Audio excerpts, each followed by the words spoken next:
चलिए दोस्तों, आज आप लोगों को 1773 का रेगुलेटिंग एक्ट बताने वाले हैं। 1773 का regulating act, regulating regulating act 1773 का रेगुलेटिंग एक्ट की ज़रूरत क्यों पड़ी, तो आप लोगों को थोड़ा सा पीछे चलते हैं। हम जानते हैं कि 1757 ईस्वी में क्या हुआ था, प्लासी का युद्ध हुआ। क्या हुआ था? प्लासी का युद्ध हुआ। इस प्लासी के युद्ध में जीत किसकी हुई थी? रॉबर्ट क्लाइव की। रॉबर्ट क्लाइव की जीत हुई। उसके बाद 1764 ईस्वी में क्या हुआ? तब बक्सर का युद्ध हुआ। बक्सर का युद्ध हुआ। ये चीज़ बताना भूल गए हैं कि 1757 में जो रॉबर्ट क्लाइव की जो जीत हुई, उस समय रॉबर्ट क्लाइव को ही क्या बना दिया गया था? बंगाल का गवर्नर बना दिया गया था, क्योंकि उसी समय बंगाल का गवर्नर का पद आया। बंगाल का गवर्नर बना दिया गया। किनको बना दिया गया? ठीक है, तो रॉबर्ट क्लाइव को बना दिया गया। किनको? रॉबर्ट क्लाइव को बना दिया गया। अभी यहाँ पे देख रहे हैं 1764 ईस्वी में क्या हुआ था? तो बक्सर का युद्ध हुआ। बक्सर के युद्ध की समाप्ति किसके संधि के तहत हुआ? तो 1765 के इलाहाबाद के संधि के तहत। इलाहाबाद के संधि के तहत बक्सर के युद्ध की समाप्ति हुई। इस संधि में 1765 के जो इलाहाबाद की संधि हुई, इस संधि में क्या कहा गया था? तो ब्रिटिश कंपनी को जो है टैक्स वसूलने का, यानी कि कर, टैक्स का मतलब होता है कर वसूलने का, जिसे दीवानी अधिकार भी कहते हैं। दीवानी अधिकार दिया गया कंपनी को। दीवानी अधिकार दिया गया किस किस क्षेत्र में? तो बंगाल, उड़ीसा और बिहार, ये 3 क्षेत्रों में टैक्स वसूलने का अधिकार दिया गया कंपनी को। 1771 जाते जाते कंपनी जो थी बंगाल पर अपना पूर्णतः नियंत्रण कर लिया। नियंत्रण कर लिया मतलब बंगाल को पूर्णतः अपने नियंत्रण में कर लिया। कौन कर लिया? तो कंपनी ने। किसको? बंगाल को। अब इस चीज़ के बारे में जानकारी ब्रिटिश संसद को हुई। किसकी हुई? ब्रिटिश संसद की हुई। तो उन लोगों की टेंशन क्या हो गई? बढ़ गई। ये चीज़ देखने लगे कि आज जो है बंगाल की सत्ता अपने नियंत्रण में कर लिया, कल होकर के पूरे भारत पे सत्ता नियंत्रण कर लेगा, फिर दिक्कत हो जाएगी, फिर हम लोगों के हाथों से क्या हो जाएगी? कंपनी निकल जाएगी। तो इस कंपनी को ब्रिटिश ईस्ट इंडिया कंपनी को अपने नियंत्रण में संसद अपने नियंत्रण में करने के लिए, ब्रिटिश ईस्ट इंडिया कंपनी को अपने नियंत्रण में करने के लिए 1773 का रेगुलेटिंग एक्ट लाया। रेगुलेटिंग एक्ट लाया। इस एक्ट की विशेष प्रावधान है। उससे पहले आपको बता दें कि जब 1773 का रेगुलेटिंग एक्ट आया, उस समय ब्रिटेन का जो प्रधानमंत्री था, कौन था? तो लॉर्ड नॉर्थ था। 1773 का जब रेगुलेटिंग एक्ट आया, उस समय ब्रिटेन का प्रधानमंत्री कौन था? तो लॉर्ड नॉर्थ था। याद रखिएगा, क्योंकि ये क्वेश्चन पूछता है कि रेगुलेटिंग एक्ट जब 1773 का आया, उस समय ब्रिटेन का प्रधानमंत्री कौन था? तो लॉर्ड नॉर्थ। चलिए अब रेगुलेटिंग एक्ट के बारे में हम जानते हैं। इसका कुछ प्रावधान है। क्या क्या प्रावधान थी इसकी?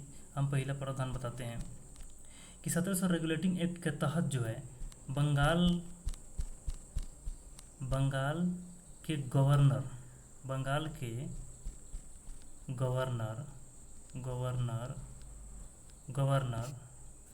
का पद बदल दिया गया। बंगाल के गवर्नर को बदल करके बंगाल के गवर्नर जनरल कर दिया गया। बंगाल के गवर्नर जनरल कर दिया गया। ठीक है, बंगाल के गवर्नर का पद कब आया था? तो 1757 ईस्वी पलासी के युद्ध के समय। और बंगाल के गवर्नर जनरल का पद तो 1773 का रेगुलेटिंग एक्ट के तहत। तो 1773 के रेगुलेटिंग एक्ट में क्या किया गया? तो बंगाल के गवर्नर का पद को बदल करके बंगाल के गवर्नर जनरल कर दिया गया। और इस समय बंगाल के गवर्नर जनरल कौन बने? तो Lord Warren Hastings. Lord Warren Hastings. अब यहाँ पे एक चीज़ ध्यान दीजिए, बंगाल के गवर्नर का पद 1773 तक तो था, लेकिन जब रेगुलेटिंग एक्ट आया तब गवर्नर जनरल किया गया। उस समय लॉर्ड वारेन हेस्टिंग ही गवर्नर के पद पर थे। और जब 1773 के रेगुलेटिंग एक्ट में जब चेंज हो गया तो भाई पहले से गवर्नर के पद पर यही थे, तो यही ना रहेंगे गवर्नर जनरल। तो इसीलिए कहा जाता है कि बंगाल के प्रथम गवर्नर जनरल तथा अंतिम बंगाल का गवर्नर कौन थे? तो लॉर्ड वारेन हेस्टिंग्स, याद रखिएगा। और दूसरा प्रावधान क्या था? इसके तहत कंपनी को, संसद के द्वारा कंपनी को जो है ना, इस एक्ट के तहत कहा गया कि कंपनी के जितने भी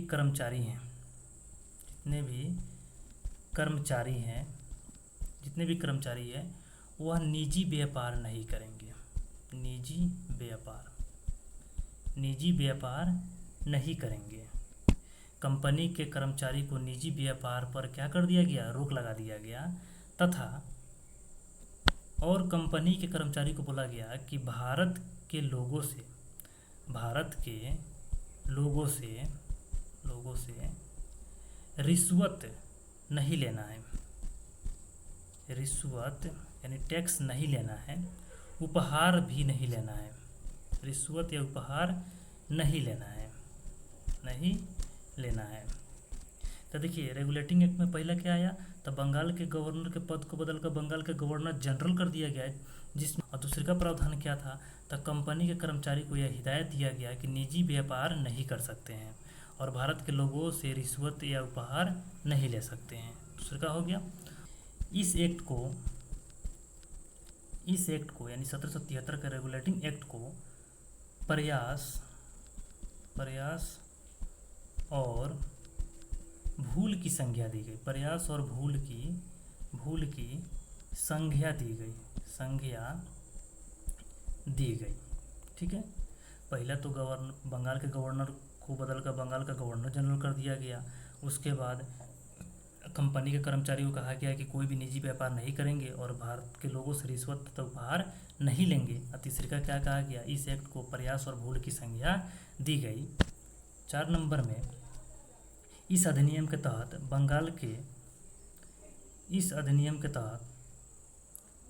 तहत मद्रास, मुंबई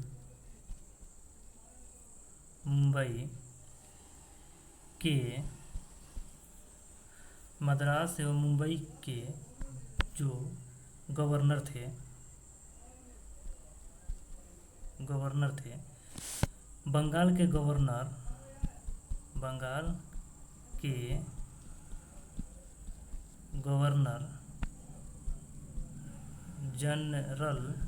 बंगाल के गवर्नर जनरल के अधीन हो गए। मतलब मद्रास और मुंबई के जो गवर्नर थे वो पहले बंगाल के गवर्नर जनरल का अधीन नहीं थे, लेकिन इस एक्ट के तहत मद्रास और मुंबई के गवर्नर को भी बंगाल के गवर्नर जनरल का क्या कर दिया गया? तो अधीन कर दिया गया। ठीक है, आगे देखिए सबसे इम्पोर्टेंट पॉइंट 5 नंबर। इस अधिनियम के तहत कलकत्ता में 1774 ईस्वी में उच्चतम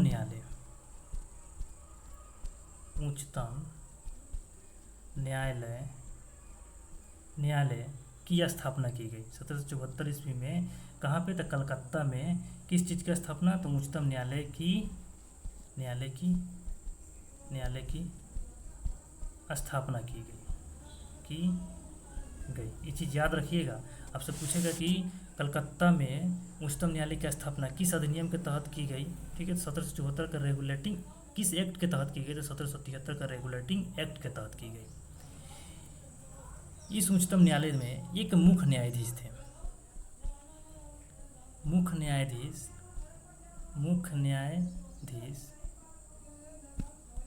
एक मुख्य न्यायाधीश थे तथा तीन अन्य न्यायाधीश थे।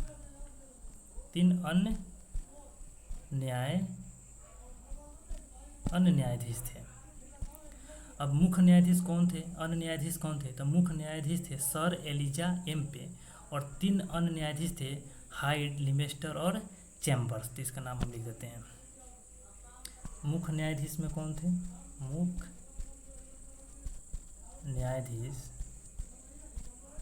न्यायाधीश थे sir Elijah Impey, sir Elijah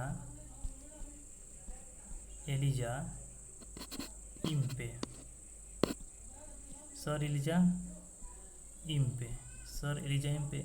और तीन गो अन्य कौन कौन थे अन्य न्यायाधीश, तो एक में थे हाइड और दो में थे लिमेस्टर और तीन में थे